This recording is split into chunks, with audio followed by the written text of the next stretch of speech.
Hey everyone, and welcome back to the channel. Today I want to talk about something that completely changed my life, and honestly, I wish I had learned it so much sooner. I'm talking about setting boundaries. For the longest time, I was a people pleaser. I would say yes to everything, stretch myself thin for others, and put everyone else's needs before my own.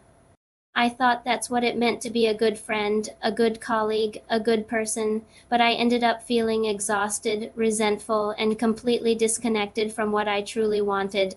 It was a tough lesson, but I realized that not setting boundaries wasn't kind. It was self-abandonment. So what are some of the boundaries I wish I had set sooner? The first one is a big one, saying no. Just a simple two-letter word, but it used to get stuck in my throat. I wish I'd known sooner that no is a complete sentence. You don't always have to provide a long explanation or a complicated excuse. Saying no to a request you don't have the time or energy for isn't selfish. It's an act of self-respect. It teaches people how to treat you and protects your most valuable resources, your time and your energy.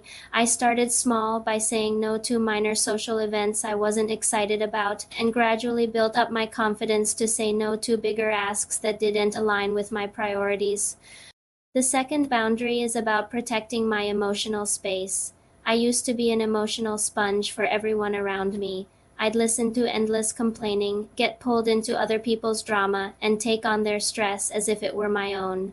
I wish IED understood earlier that I am not responsible for fixing everyone's problems or managing their emotions.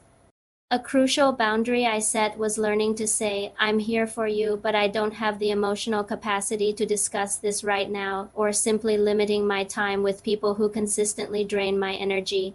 You can be a supportive friend without becoming a dumping ground for negativity. Your peace of mind is precious, and it's okay to protect it fiercely. Another key boundary is related to work and my personal time. In today's always-on culture, it's so easy to let work bleed into every corner of your life.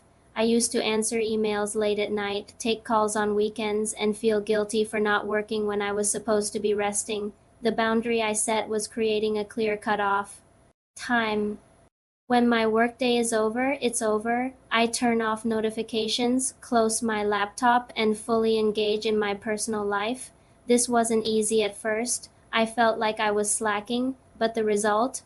I was more present with my loved ones, my stress levels dropped, and ironically, I was more focused and productive during my actual work hours. You are not a machine. You need rest to function well, and setting that boundary is non-negotiable for long-term well-being. Finally, I wish I'd set boundaries around my own self-talk. We often talk about setting boundaries with others, but what about the boundaries we set with ourselves? I used to have a brutal inner critic, constantly telling me I wasn't good enough or that I'd messed up.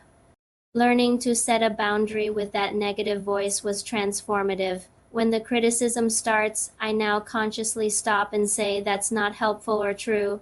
I replace that criticism with compassion, just as I would for a friend. This means celebrating small wins, forgiving myself for mistakes, and prioritizing my mental health.